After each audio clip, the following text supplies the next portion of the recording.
Assalamualaikum warahmatullahi wabarakatuh.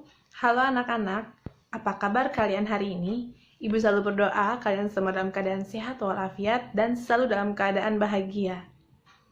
Jangan bosan-bosan ya, walaupun kalian masih di rumah aja, Ibu selalu berharap kalian semangat terus belajarnya dan jangan lupa untuk selalu menjaga kesehatan. Hari ini kita akan belajar tentang objek sosiologi dan ciri-ciri ilmu sosiologi. Ketika kalian mempelajari ilmu sosiologi, kalian harus tahu dulu siapa objek ilmu sosiologi. Objek ilmu sosiologi adalah masyarakat, di mana ilmu sosiologi mengkaji tentang hubungan antar manusia atau proses yang timbul dari hubungan manusia di dalam masyarakat.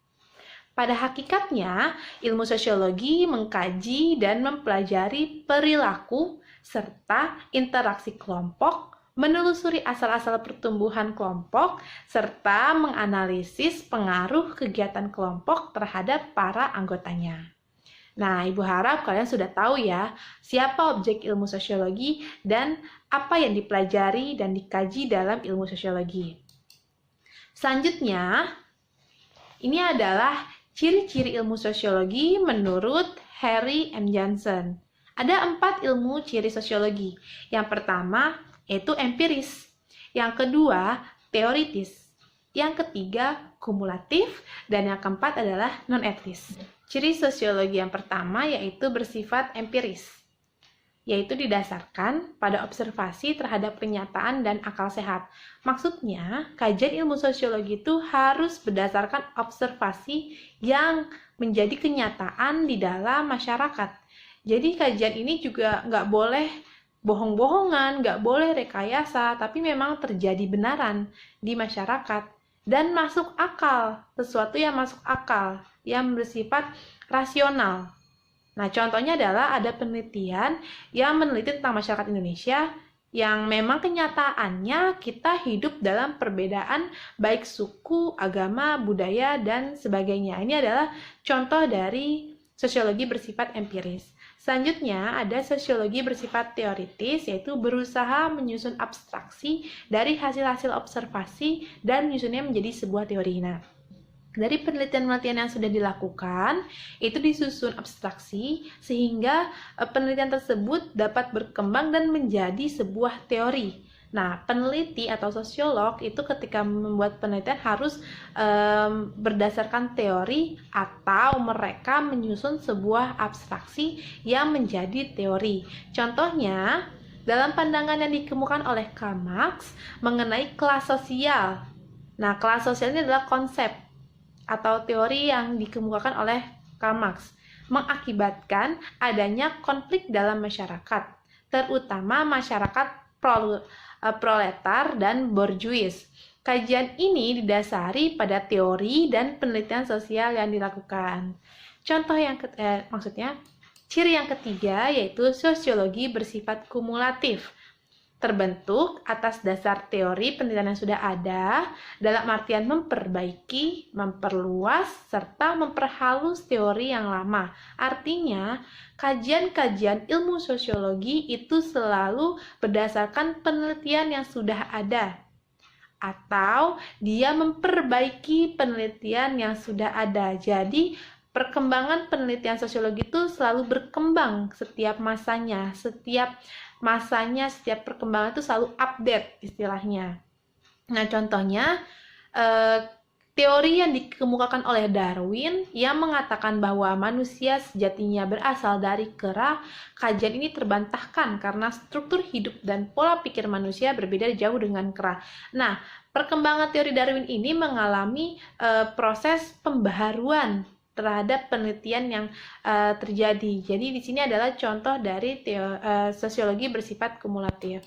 Yang terakhir, sosiologi bersifat non-etis, tidak mempersoalkan baik buruk, tetapi tujuannya untuk menjelaskan fakta secara analitis. Jadi sosiolog atau penelitian sosiologi itu tidak pernah menjudge atau menilai dari buruk atau baiknya, tapi kita konsen atau fokus terhadap fakta yang ada di dalam penelitian tersebut. Sehingga kita menganalisisnya itu harus objektif, tidak memperburuk, tidak menilai buruk atau baiknya sebuah fenomena di dalam masyarakat. Contohnya itu adalah penelitian konflik di Kalimantan antara masyarakat Dayak dan masyarakat Madura. Jadi konflik ini tuh fokus terhadap kajian kenapa konflik itu terjadi, dampaknya apa. Jadi tidak melihat siapa yang salah dan siapa yang benar, tidak, tapi konsen terhadap sebab dan dampak dari konflik tersebut. Nah, kita masuk ke perspektif dalam sosiologi. Perspektif adalah sebuah pandangan yang digunakan untuk menganalisis sebuah fenomena yang terjadi dalam masyarakat. Ada 4 perspektif dalam ilmu sosiologi. Yang pertama ada perspektif evolusionis, yang kedua perspektif fungsionalis, yang ketiga perspektif interaksionisme, dan yang keempat adalah perspektif konflik. Perspektif evolusionis ini merupakan perspektif teoritis yang paling awal dalam kajian ilmu sosiologi. Karena perspektif ini mencari pola perubahan dan perkembangan yang muncul di dalam masyarakat. Jadi para penganut perspektif ini itu konsen itu terhadap perkembangan masyarakat dalam suatu kurun waktu atau dalam satu kurun waktu ke kurun waktu yang lainnya.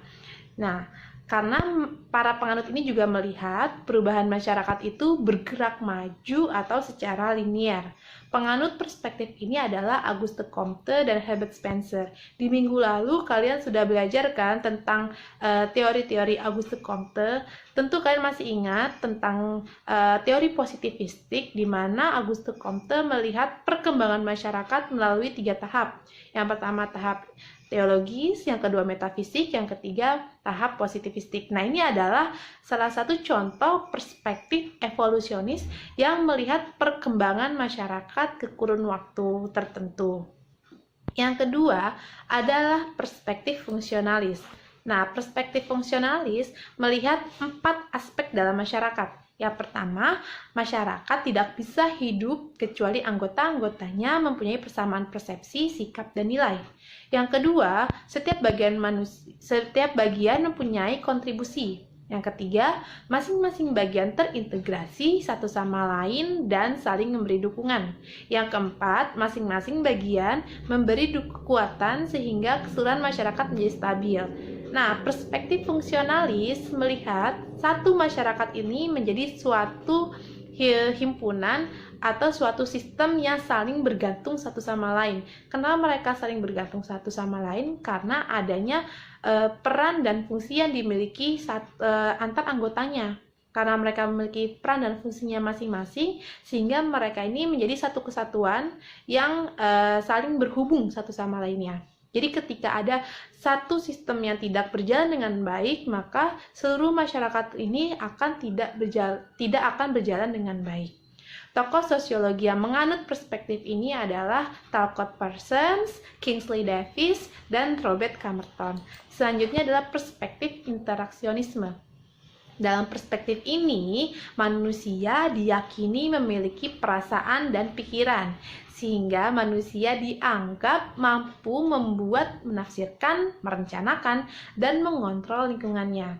Konsen penelitian terhadap perspektif ini yaitu memusatkan perhatian pada interaksi antar individu dan kelompok, terutama menggunakan simbol-simbol antara lain tanda, isyarat, dan kata-kata baik lisan maupun tulisan. Jadi perspektif interaksionisme ini fokus terhadap bagaimana individu memaknai sebuah interaksi. Bagaimana seorang individu memaknai lingkungannya. Jadi di sini melihat bahwa setiap individu dapat menafsirkan, memaknai sesuai dengan pemikirannya. Itu adalah perspektif interaksionisme yang dianut oleh George Herbert Mead dan W.I. Thomas. Selanjutnya, perspektif yang terakhir adalah perspektif konflik. Nah, perspektif ini selalu memandang masyarakat sebagai sesuatu yang selalu berubah. Nah, karena perubahan ini akibatnya dari dinamika pemegang kekuasaan yang senantiasa berubah memelihara kedudukannya. Jadi kalau perspektif ini tuh melihat adanya perjuangan kelas antar kelas. Jadi antar kelas ini memiliki dinamikanya masing-masing sehingga terjadi gesekan karena untuk mencapai perubahan atau karena perubahan. Perspektif ini juga berorientasi pada studi struktur sosial dan lembaga-lembaga sosial. Contoh tokoh sosiologi yang menganut perspektif konflik adalah Karl Marx dan Friedrich Engels. Nah, kalian juga sudah mempelajari di minggu lalu, Karl Marx ini melihat adanya pertentangan kelas antar proletar dan borjuis. Nah, ini dianggap pergesekan kelas ini dianggap sebagai dinamika dalam masyarakat, di mana kelompok proletar, si pemegang kekuasaan ini ingin mempertahankan kekuasaannya, sedangkan kelompok borjuis, maksud ibu, kelompok borjuis ini ingin melanggengkan kedudukannya, sehingga kelompok proletar ini merasa dieksploitasi, merasa tidak diberikan haknya, mereka menjadikan konflik untuk mencapai tujuannya. Ini adalah konsen dari perspektif konflik. Nah, materi kita hari ini cukup sampai di sini dulu ya. Ibu berharap kalian memahami apa yang sudah dipelajari hari ini. Jangan lupa untuk memberikan feedback di kolom komentar Google Classroom kalian agar Ibu mengetahui apakah kalian sudah paham atau belum. Kalian juga boleh mengajukan pertanyaan di sana. Insya Allah Ibu akan menjawab. Kurang lebihnya Ibu mohon maaf. Assalamualaikum warahmatullahi wabarakatuh.